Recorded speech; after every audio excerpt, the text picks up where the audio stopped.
Hi! Hello! Welcome back to our channel. ఎలా ఉన్నారు అందరూ? నేనైతే చేగోడీలు చేద్దాం అనుకుంటున్నా. మా పిల్లలు ఎప్పటినుంచో అడుగుతున్నారు, అమ్మ చేగోడీలు చేయవా అని చెప్పి. నేనైతే ముప్పావు కేజీ పిండి తీసుకున్నాను. ఆ గిన్నెతోటే 2 గిన్నెల నీళ్ళు తీసుకున్నాననమాట. నీళ్ళు బాగా స్టవ్ పెట్టేసి, ఆన్ చేసేసి బాగా బాగా కాగనివ్వాలన్నమాట. తెరలు కాగనివ్వాలి. నెక్స్ట్ అయితే నువ్వుల పప్పు, కొంచెం ఒక 3 టేబుల్ స్పూన్ నువ్వుల పప్పు, 3 టేబుల్ స్పూన్ల పెసరపప్పు, ఒక 3 టేబుల్ స్పూన్లు నేను జీలకర్ర కూడా ఎక్కువ వేసుకుంటాను. మనకి తగినంత కారం, ఉప్పు కూడా చూసుకొని వేసుకోవచ్చు. ఇంగువ, ఇంగువ ఎంత ఎక్కువ వేస్తే అంత బాగుంటుంది. నేనైతే ఇంగువ ఎక్కువ వేసుకుంటాను. ఇంగువ వేసిన తర్వాత ఇలా బాగా కలపాలన్నమాట. దీంట్లో కొంచెం ఆయిల్ వేస్తే బాగుంటుంది. మనకి గుల్లగా కూడా వస్తాయి చేగోడీలు. ఇంకా వేసేసిన తర్వాత ఇంకా నేను మా చిన్న పాప అయితే కలుపుతున్నా. ఇదైతే ముప్పావు కేజీ పిండి ఉంటుంది. ఈ గిన్నెతో నేను తీసుకున్నాను. వాటర్ కూడా ఇలా కొంచెం కొంచెం వేసేసుకుని కలిపేసుకోవాలన్నమాట.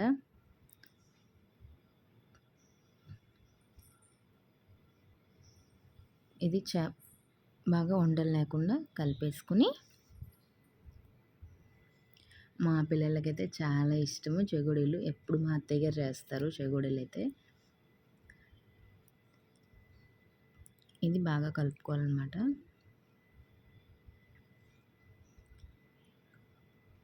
ఇంకా నీళ్ళు ఏమైనా కావలిస్తే వేడి చేసుకుని పక్కన ఉంచేసుకోవచ్చు నీళ్ళు. నాకైతే నీళ్ళు సరిపోయాయి. ఇప్పుడు చూడండి, ఈ టైంలో మనం టేస్ట్ చూసుకుని మీకు ఏమైనా సరిపోకపోతే కూడా వేసుకోవచ్చు. నాకైతే అన్నీ కరెక్ట్గా సరిపోయాయి. దీని మీద కొంచెం ఆయిల్ వేసి బాగా కలుపుకోవాలన్నమాట. ఇంకా దీంట్లో చల్లారదు కదా అని చెప్పి ఇంకో బేసిన్ తీసుకొని దాంట్లో అయితే మనం పిండి అంతా వేసేసుకొని కలిపేసుకోవాలి. కొంచెం నూనె చేతికి రాసుకొని మొత్తం అంతా బాగా కలిపేసుకోవాలన్నమాట. ఇంకా కలిపేసుకొని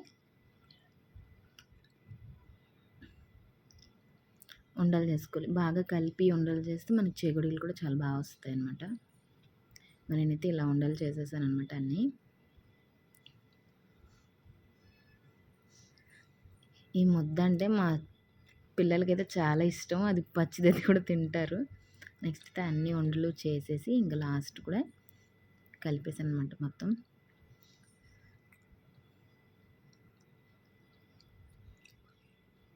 ఇంకా అంతా బాగా కలుపుకొని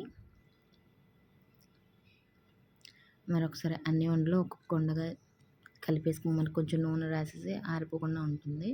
నెక్స్ట్ అయితే నేను చేసినవి ఇలా అయ్యాయి అనమాట. ఇంక వీటిని అయితే నీట్గా ఒక పీట కానీ ప్లేట్ కానీ మనకి ఏది దగ్గరలో ఉంటే అది దానికి కొంచెం బాగా కడుక్కొని ఆయిల్ అది రాసేసుకోవాలి. కొంచెం ఆయిల్ తడి చేసుకుంటూ అదే చేతికి రాసుకుంటూ మనం చిన్న చిన్న బౌల్స్లా చేసేసుకోవాలన్నమాట. ఇలాగా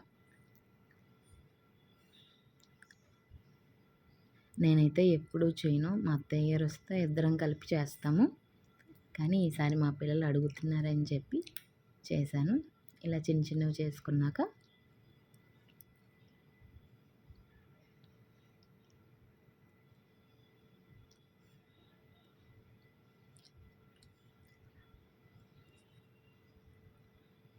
పక్క నుంచి మా చిన్న బాబు కూడా చాలా హెల్ప్ చేస్తుంది అనమాట. అంతా కొంచెం నూనె రాసుకుంటూ ఇంకా చేగోడీలాగా అల్లుకోవడం అనమాట.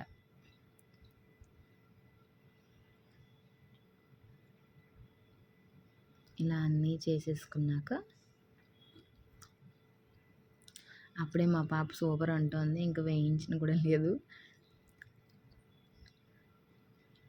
తను చేసింది చెగోడి. చాలా హెల్ప్ కూడా చేస్తుంది మా చిన్న పాప అయితే. మీ ఇంట్లో మీకు పిల్లలు ఎవరైనా ఇలా హెల్ప్ చేస్తారా? ఇంకా అయితే మొత్తానికి చేగోడీలు అయితే చేశాను. ఆయిల్ కూడా పెట్టేశాను అనమాట. ఆయిల్ బాగా హీట్ అయిన తర్వాత ఇంకా ఒక్కొక్కటిగా అన్నీ వేసేసుకోవాలి. మధ్య మధ్యలో ఏమైనా విరిగిపోతే మళ్ళీ అల్లుకొని వేసుకోవచ్చు. ఎక్కువసేపు మనం బయట వదిలేస్తే అవి విరిగిపోతూ ఉంటాయి అన్నమాట. అందుకే ఒక వాయికి సరిపడగా వేయించుకొని అది వేగేలోగా ఇంకొక వాయికి అలా చేసుకుంటాను అనమాట నేనైతే. ఇంకా అన్నీ వేయించుకున్నాక టేస్ట్ అయితే చాలా బాగుంటుంది. బయట ఫుడ్ కన్నా ఇంట్లో మన పిల్లలకి మన చేతితో చేస్తే చాలా హ్యాపీగా ఉంటుంది కదా. అందుకే ఇంకా చేగోడీలు అయితే ఇంక మా అత్తయ్య గారు చేస్తే ఇంకా చాలా ఎక్కువే చేస్తాము. మేమైతే ఇంట్లో మేమే కాబట్టి కొంచెం కొంచెం చేసుకుంటాం అనమాట. అమ్మ కూడా బాగానే చేస్తారు. ఇదైతే అత్తగారు తరపు వాళ్ళు అంటే అత్తయ్య గారు వాళ్ళందరూ బాగా చేస్తారన్నమాట చేగోడీలు. వాళ్ళ దగ్గర నేను చూసి నేర్చుకున్నదనమాట. ఇంకా చేగోడీలు అయితే తీసేసన్నమాట అన్నీ. నెక్స్ట్ ఉన్నవి కూడా వేయించుకున్నాక మొత్తం అంతా ఒకసారి చూపిస్తాను. ఇది రెండవ అయి ఎంత ఓపికగా చూసుకుంటే అంత బాగుంటుంది కదా.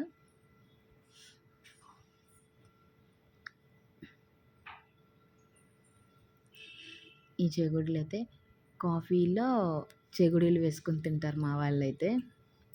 ఇంకా నెక్స్ట్ మొత్తం అన్నీ ఈ డబ్బాతో ఒక డబ్బా అయ్యాయి. ఇంచుమించు మనం పావు కేజీ పిండి కలిపాం కదా, ఒక కేజీన్నర దాటే అయ్యాయి అనమాట చెగోడీలు. చాలా క్రిస్పీగా వచ్చాయి, చాలా బాగున్నాయి కూడా. మీరు కూడా ట్రై చేయండి.